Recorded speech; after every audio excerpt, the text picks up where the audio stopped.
नमस्कार जी। इससे पहले हम 4 प्रकार के प्रत्यावर्ती धारा परिपथ के बारे में पढ़ चुके हैं। अब हम आज पढ़ने वाले हैं 5वें प्रकार का प्रत्यावर्ती धारा परिपथ। तो हमने 5वें नंबर का है प्रत्यावर्ती धारा परिपथ कि सीधा हम लिखते हैं जब परिपथ में R व C है। R और C का मतलब हो गया, R हो गया प्रतिरोध और C हो गया संधारित्र। तो इसे हम लिख सकते हैं RC परिपथ। अब अगर जब RC परिपथ है तो हम अगर इसका सर्किट बनाए तो पहले तो R मान लो, ये प्रतिरोध हमने मान लिया कैपिटल R, इसके बाद यहाँ पर संधारित्र मान लिया C, संधारित्र मान लिया C, और इसको हमने प्रत्यावर्ती वोल्टेज से जोड़ दिया। ठीक, और वो प्रत्यावर्ती वोल्टेज क्या होगा? V equal to V0 sine omega t। ये तो हो गया आपका प्रत्यावर्ती वोल्टेज। अब इसका हम जो है ग्राफ बनाते हैं। ठीक, तो आप जानते हैं कि जब परिपथ में धारा बहती है तो अगर धारा को हम इस दिशा में मान लें, ठीक है, धारा I को, तो प्रतिरोध के कारण जो सिरों पर विभवांतर है VR, वो सदैव धारा की दिशा में होता है। तो हमने ये लिख लिया VR किधर है? धारा की दिशा में। इसका मतलब है कि प्रतिरोध के कारण विभवांतर और धारा I दोनों समान कला में होते हैं। इसके बाद है C, तो C के सिरों पर विभवांतर VC, और VC जो आपने इससे पहले पढ़ा है कि संधारित्र के कारण जो विभवांतर होता है वो धारा I से π/2 कलांतर पश्चिगामी होता है। इसका मतलब है कि इसका जो VC बनेगा किधर बनेगा? नीचे की ओर, क्योंकि इन दोनों के बीच में कलांतर कितना हो गया? π/2। लेकिन हमें इसको बनाना नहीं, इसलिए नहीं क्योंकि हमें इन दोनों का परिणाम ही निकालना है। अब हम VR और VC को हम वेक्टर की भांति इनका हम परिणामी निकालेंगे। तो हम यहां से लंब डालते हैं और इनके कटान बिंदु से हम जो रेखा खींचते हैं मूल बिंदु से, वही है परिणामी विभवांतर V, जो कि अगर हम यहां पे देखें तो ये फाई कलांतर पश्चिगामी है। कैसा है? पश्चिगामी। किससे? धारा से। अब तो हमें धारा और परिणामी विभवांतर से मतलब है, तो या तो हम ये कहें कि धारा अग्रगामी है, या हम ये कहें कि परिणामी विभवांतर जो V है वो पश्चिगामी है। और कितना है? फाई कलांतर। तो वैसे तो अगर इनके हम समीकरण लिखना चाहें तो इससे पहले हम लिख चुके हैं, और वो समीकरण क्या होंगे कि अगर हमें VR बराबर लिखना है, अगर हमें V बराबर लिखना है तो V0 परिणामी विभवांतर V0 साइन ओमेगा t, और इसमें जब दोनों ये समान कला में है तो कोई कलांतर नहीं होगा। ये इनके बीच में कलांतर कितना होगा? फाई, और माइनस फाई होगा क्योंकि ये पश्चिम। अब हम इनका निकालते हैं परिणामी विभवांतर। यदि परिणामी विभवांतर V है तो अब यहाँ पे देखो, हम पाइथागोरस प्रमेय के आधार पर परिणामी विभवांतर अगर निकालेंगे तो V² इक्वल टू हो जाएगा VR² और plus VC², VR² plus VC²। अब लेकिन आप जानते हैं कि VR equal to I into R और VC बराबर I इंटू XC, जहां पे XC क्या है? ये है धारतीय प्रतिघात। अब इन दोनों की वैल्यू यहां पर रख दो, तो इसलिए V² बराबर क्या आ जाएगा? I² R² और प्लस VC की जगह पे I² XC²। अब इन दोनों में देखो क्या चीज कॉमन है? I² कॉमन है, तो हमने I² कॉमन ले लिया। क्या बचा यहाँ पे? R² प्लस XC का होल स्क्वायर। ठीक है, अब I² का हमें क्या करना होगा? पक्षांतर करना होगा। इधर लेके आओ, तो V² equal V² upon I² बराबर R² प्लस XC²। अब V अपॉन I क्या होता है? प्रतिरोध। लेकिन यहाँ पे दो प्रतिरोध है, मतलब इसको भी हम प्रतिरोध, जबकि ये धात्रीय प्रतिघात है लेकिन इसको भी हम परिपथ के प्रतिरोध मान लेते हैं। मानते क्या है, तो अब ये दो प्रतिरोध है, तो दोनों का संयुक्त प्रतिरोध जो होता है वो हम लिखते हैं ZC, और ये Z² बराबर हो गया R² प्लस XC स्क्वायर, या Z बराबर हो गया √R² प्लस XC का होल स्क्वायर। जहां जो Z है, इस Z को हम कहते हैं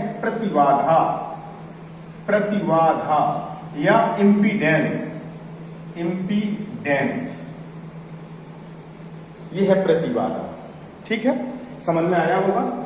अब अगर हम इसका tan फाई निकालते हैं, चित्र से देखो, तो अगर हम चित्र से tan फाई निकालते हैं तो ये tan फाई बराबर आ जाएगा, वैसे तो क्या होता है लंब बटे आधार, तो कोण के सामने की वजह लंब, इसका मतलब VC, और आधार कितना है VR, लेकिन आप जानते हैं कि VC बराबर I इंटू XC होता है और VR बराबर I इंटू R होता है, तो I से I काट दो तो क्या हो गया XC अपॉन R, ये क्या निकला tan फाई, तो यहां से फाई बराबर निकालो तो tan inverse XC upon R, ये हमने निकाल लिया tan फाई।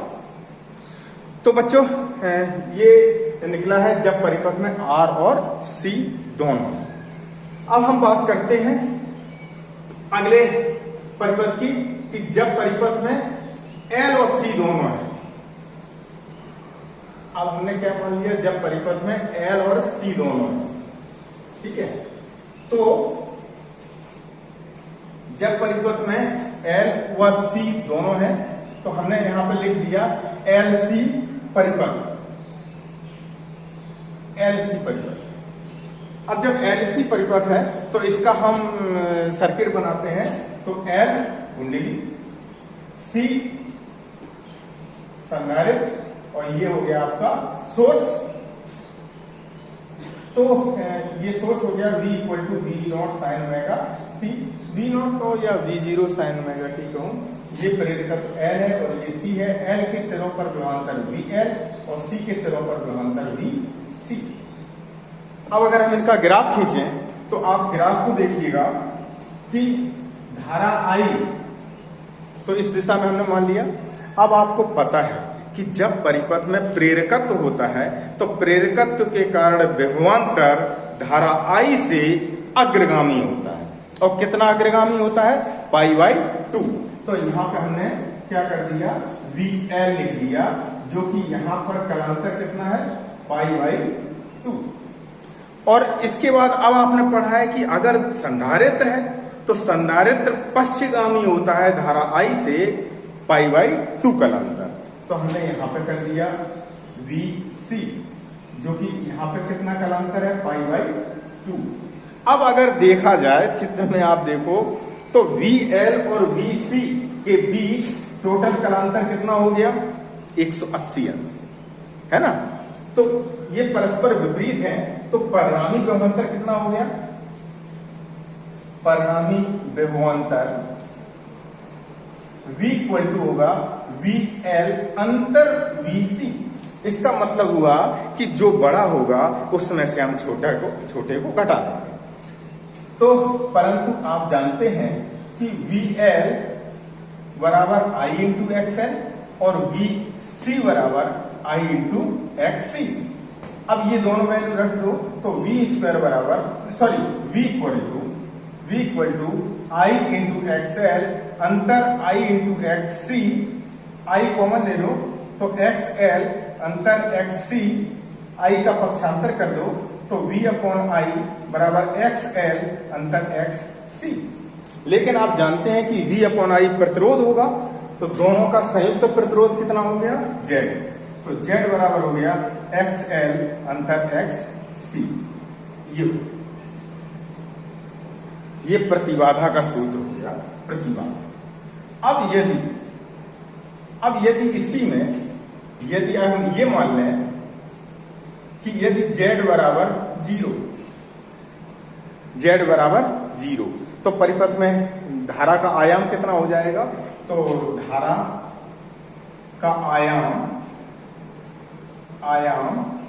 आई जीरो बराबर वी अपॉन जेड, और जब जेड जीरो है तो आई जीरो कितना हो जाएगा, अनंत, और जब आई जीरो अनंत हो जाएगा और जेड बराबर है जीरो, तब एक्सएल बराबर क्या होगा, एक्ससी के। कैसे हो गया कि एक्सएल अंतर एक्ससी बराबर है जेड, और जेड शून्य हो गया, तो एक्सएल बराबर किसके हो गया, एक्ससी के। यह परिपथ की वैद्युत अनुनाद की अवस्था कहलाती है। कहे कि वैद्युत अनुनाद की अवस्था कहलाती है। और आपको जानकारी के लिए बता दें यहां पे कि इसकी जो वैद्युत अनुनाद की अवस्था के कारण ही इस एलसी सर्किट का रेडियो में भी उपयोग होता है? अब देखो, तो वैद्युत अनुनाद की अवस्था में क्या कंडीशन निकली थी, वैद्युत अनुनाद की अवस्था में, तो वैद्युत अनुनाद की अवस्था में आपने पढ़ा है कि एक्सएल बराबर एक्स सी, धारतीय प्रतिघात और प्रेरण प्रतिघात बराबर होते हैं। अब अगर हम एक्स, लेकिन आप जानते हैं कि एक्सएल बराबर होता है ओमेगा है और एक्ससी बराबर होता है 1 अपॉन ओमेगा सी। हम क्या करते हैं, ओमेगा को इधर लेके आते हैं, एल को यहां ले जाते हैं, तो ओमेगा स्क्वायर बराबर हो जाएगा 1 अपॉन एल सी। अब अगर हम ओमेगा बराबर निकालें तो 1 upon under root L C. ठीक है। अब आप जानते हैं कि ओमेगा बराबर 2 पाई एफ बराबर 1 upon under root L C. लेकिन अगर हम एफ बराबर निकालें तो एफ बराबर हो जाएगा 1 upon 2 pi 1 upon under root L C. और ये जो है सूत्र है अनुनादी आवृत्ति का, अनुनादी आवृत्ति का सूत्र है। तो ये सूत्र निकल आया आपका अनुनादी आवृत्ति का। तो ये हमने कौन सा पढ़ा था, 6वां नंबर। अब इसका लास्ट पढ़ने वाले हैं, जब प्रेरकत्व, संधारित्र और प्रतिरोध तीनों। तो हम यहां पर लिख दें कि जब परिपथ में प्रेरकत्व, संधारित्र और प्रतिरोध तीनों है। देखना, इससे पहले जो आपने निगमन किया है उसी के आधार पर बड़ा सरल सा होगा। हमने बच्चों जैसा काम किया है कि इसी में अपना मुंह पहुंच लिया, पसीना आ रहा है असल में। तो जब परिपथ में एल सी आर तीनों हैं, तो जब तीनों होंगे तो इसे हम कहेंगे एलसीआर परिपथ, एलसीआर परिपथ। अब एलसीआर परिपथ, इसका अगर हम सर्किट बनाते हैं तो आपको सबसे पहले एल हमने कुंडली बना दी, सी संधारित्र के लिए और आर प्रतिरोध के लिए, और इन तीनों को हमने सोर्स से जोड़ दिया, जिसका विभवांतर V equal to V0 sine omega t. अब आप जानते हैं कि जब प्रेरकत्व है तो इसके सिरों पर विभवांतर VL और इसके सिरों पर विभवांतर VC और R के सिरों पर विभवांतर VR। अलग अलग विभवांतर क्यों है? क्योंकि तीनों श्रेणी क्रम में जुड़े हैं। अगर समांतर क्रम में जुड़े होते तो तीनों में समान विभवांतर होता। अब अगर इनका ग्राफ बनाएं तो आप जानते हैं कि धारा I अगर इस दिशा में है तो प्रतिरोध के कारण जो विभवांतर होगा उसकी भी दिशा यही होगी, प्रतिरोध के कारण, क्योंकि ये दोनों समान कला में होते हैं। और प्रेरकत्व के कारण जो विभवांतर होता है वो सदैव धारा I से अग्रगामी होता है? और संधारित्र के कारण जो विभवांतर होता है वो सदैव पश्चिगामी होता है। काहे के? धारा के। अब हम क्या, अब देखो यहां पे अब तीन वेक्टर हम मान के चल रहे हैं, VR, VL और VC। तो हम सबसे पहले क्या करते हैं कि इन दोनों का परिणामी निकाल लेते हैं, क्योंकि ये परस्पर विपरीत दिशा में है। दोनों के बीच कलांतर कितना है? 180 अंश। तो इन दोनों का हम परिणामी निकालते हैं तो किसी एक दिशा में होगा, तो उसको हमने लिख दिया VL अंतर VC। हमने ऊपर किया, नीचे भी कर सकते थे, एक ही बात है। अब दो वेक्टर हो गए मेरे पास। अब इन दोनों का अगर हम परिणामी निकालें तो हमने क्या किया, इनको मिला दिया और इसके बिंदु से मूल बिंदु से हमने रेखा खींच दी। ये परिणामी विभवांतर V को प्रदर्शित करेगा जो कि धारा I से फाई कालांतर अग्रगामी है। अब परिणामी विभवांतर, यदि परिणामी विभवांतर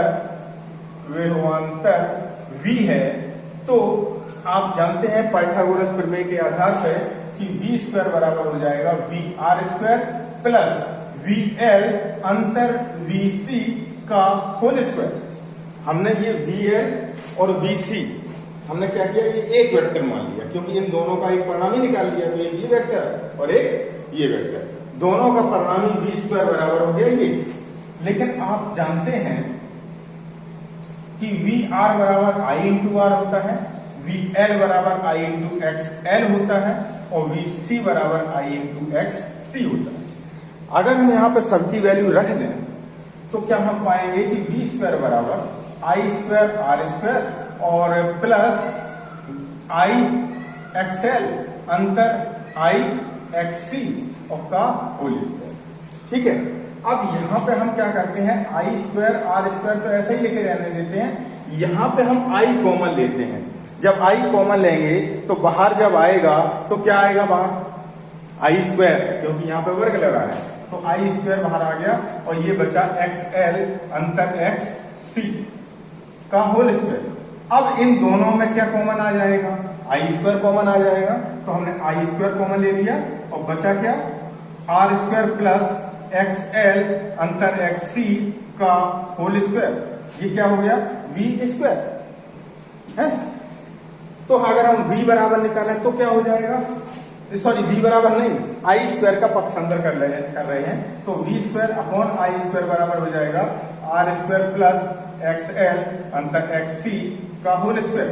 और V अपॉन I क्या होगा, V अपॉन I यहाँ पे क्या रखें आप, तीन प्रतिरोध हैं तो तीनों का जो संयुक्त प्रतिरोध होगा उसको हम लिखेंगे Z, जिसको हम कहते हैं प्रतिबाधा। तो ये हो गया Z स्क्वायर बराबर R स्क्वायर प्लस XL अंतर XC का होल स्क्वायर।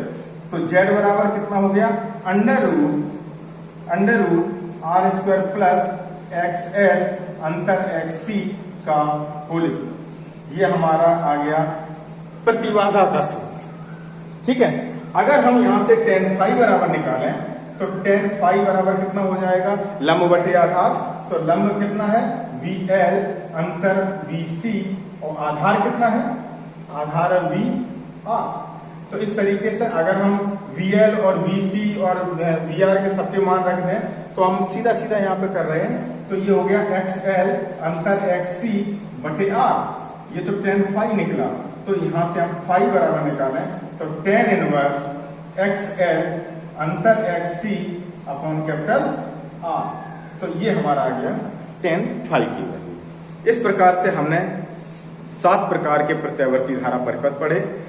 बच्चों निश्चित रूप से आपको मजा आया हुआ, बहुत बहुत धन्यवाद।